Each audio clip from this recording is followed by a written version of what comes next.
From terrifying trolls to dying prom queens to everyone's third or fourth favorite fictional golfer, get ready to revisit some of Netflix's biggest hits, with sequels coming in 2025 and beyond. Adam Sandler is finally returning to one of his beloved 90s comedies with Happy Gilmore 2. The sequel began filming in September 2024, but almost nothing is known about the plot. What is known is that Christopher McDonald is set to return as Shooter McGavin, so it's assumed that he will once again be pitted against Happy on the green. You're in big trouble though, pal. I eat pieces of like you for breakfast. Multiple cast members from the original film, including Carl Weathers and Bob Barker, have unfortunately passed away, taking a big chunk out of the list of potential returning characters. But Happy Gilmore alums Julie Bowen, Alan Covert, and Ben Stiller are confirmed to be involved, in addition to some fun newcomers. You could trouble me for a warm glass of shut the hell up. Now you will go to sleep, or I will put you to sleep. While the original Knives Out was a full-on theatrical release, it would seem that Netflix has decided to make the franchise its own going forward. First came Glass Onion and Knives Out Mystery, which hit Netflix in 2022. And now we have the third entry, Wake Up Dead Man and Knives Out Mystery, set to be released on the streaming service sometime in 2025. Wake Up Dead Man will continue writer-director Rian Johnson's tradition of introducing a whole new cast of characters. The only exception is Daniel Craig's quirky detective, Benoit Blanc, who's returning for a third time. Josh Brolin, Glenn Close, Jeremy Renner, and Mila Kunis are just a few of the latest batch of actors to play potential suspects in the ever-expanding Knives Out universe.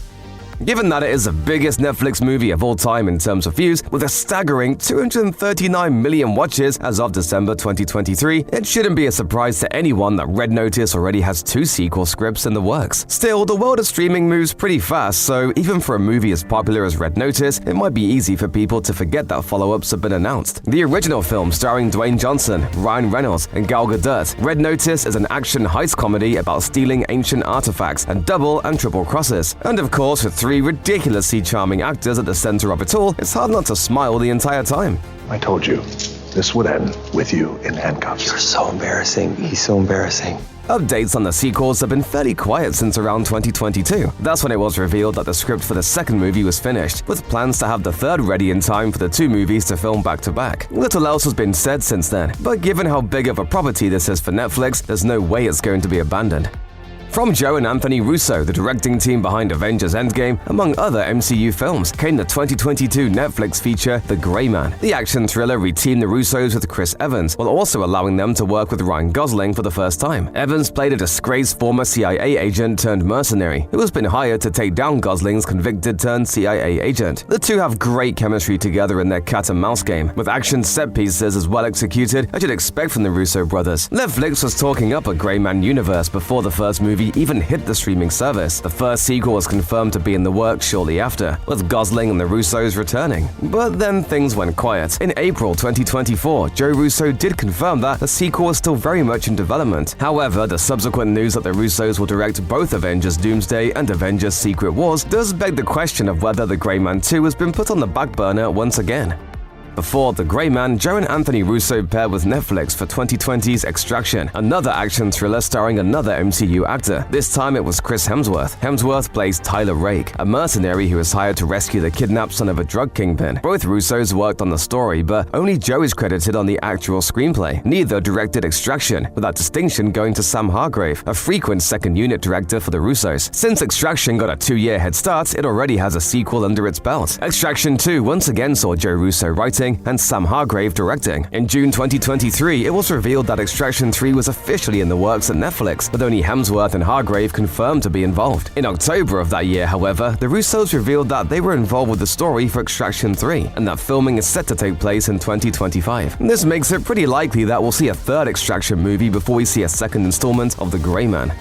Since the notoriously troubled release and re-release of 2017's Justice League, director Zack Snyder has been focusing on the world of streaming. His latest Netflix original is a follow-up to 2023's Rebel Moon, titled Rebel Moon Part 2: The Scargiver, which premiered in 2024. Like most of Snyder's movies, the sci-fi franchise has mostly failed to win over critics, but has found a devoted fandom, enough so that Netflix is eager to let Snyder continue making new entries. That said, there are plans for as many as 4 additional Rebel Moon movies, according to Kurt Johnstad, one of Snyder's co-writers on the series. Snyder told Forbes in April 2024 that a Part 3 was already in the works.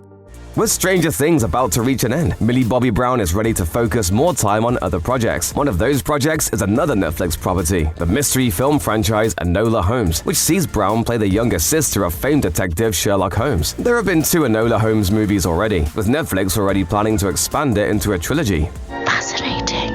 In November 2023, it was confirmed that the screenplay was already being written. The following November brought reports that Brown was just waiting to wrap up filming on the final season of Stranger Things before she dives into production on the film. This puts the movie pretty far out, with a 2025 release seeming unlikely, but it's still in the works. The general consensus on the 2022 Netflix monster movie Troll is that it wasn't the most original entry the genre has ever seen, but it's still a solid effort that's worth watching for fans of giant terrors. It also positioned itself as one of the best non-English Netflix originals ever released. Less than a year after it hit the streaming service, Netflix commissioned a sequel, and by November 2024, Netflix confirmed that production on Troll 2 was well underway. Audiences should expect the movie to hit the service sometime in 2025, and with any luck, a third won't be too far behind. Netflix added another massive A-lister to its roster when it got Charlize Theron to star in the 2020 action film The Old Guard, based on the graphic novel series of the same name. It saw Theron play Andromache, aka Andy, one of the seemingly immortal warriors who have been working as mercenaries for hire for thousands of years. Though the ending of The Old Guard hinted at a sequel, that's never a guarantee when it comes to Netflix. Theron said that she and her castmates were down for it, but that also doesn't necessarily mean anything. In January 2021, it was reported that Netflix officially greenlit the sequel, but there still isn't a release date. However, in November 2024, Luca Marinelli, who plays one of the Immortals, told Collider, "I'm very looking forward to seeing it, to watching it, as the audience, I hope." So it certainly sounds like it's either done or very close to it. 20th Century Fox took an ambitious approach to the initial trilogy of Fear Street movies, filming them back-to-back with the plan of releasing each of them a month apart in 2020. But when the pandemic put an end to that plan, Disney seemed to lose interest in the movies entirely. Netflix subsequently bought them up, and in 2021, Netflix released each of the films across 3 weeks in July. Based on the book series of the same name by author R.L. Stine, the Fear Street trilogy was critically acclaimed, so there's now a 4th movie on the way. Unlike the previous films, which were original stories, the next film is taking a more direct adaptation route and is based directly on Prom Queen, the 15th Fear Street book. It's also going to be a standalone film in terms of both story and characters. An exact month hasn't been revealed, but Prom Queen is set to hit Netflix sometime in 2025. Bank of Dave hit Netflix in 2023, based on the true story of a man who tries to start a bank in order to help the businesses in his town. The movie takes a lot of creative liberties with the real story and the people involved, with several big events being entirely fabricated, but that's made clear during its opening disclaimer. Still, it's in the service of a feel-good film that's very entertaining, and since so much of Bank of Dave is fictional, it gives Netflix plenty of room to take a sequel in any direction it wants. We don't know what to expect with Bank of Dave 2, which is set to arrive sometime in 2025. In a fun twist, the real Dave, Dave Fishwick, will also appear in Bank of Dave 2 as some sort of villain character. He didn't show up in the original movie, though he served as a producer. Netflix launched its own in-house animation studio in 2019, and it didn't take long for it to become a legitimate force. In 2022, the studio released the Oscar-nominated film The Sea Beast, which takes place in a world where aquatic monsters are abundant and skilled hunters are highly prized for their efforts. And this is just another beast. Now Netflix Animation is set to produce the first sequel to one of its own animated films, with The Sea Beast 2. The movie's director and co-writer Chris Williams signed a 2-movie deal with Netflix in January 2023 that included both another original work and a sequel to The Sea Beast. Given the 4-year gap between the first movie's announcement and its eventual release, we're probably still some time away from The Sea Beast 2.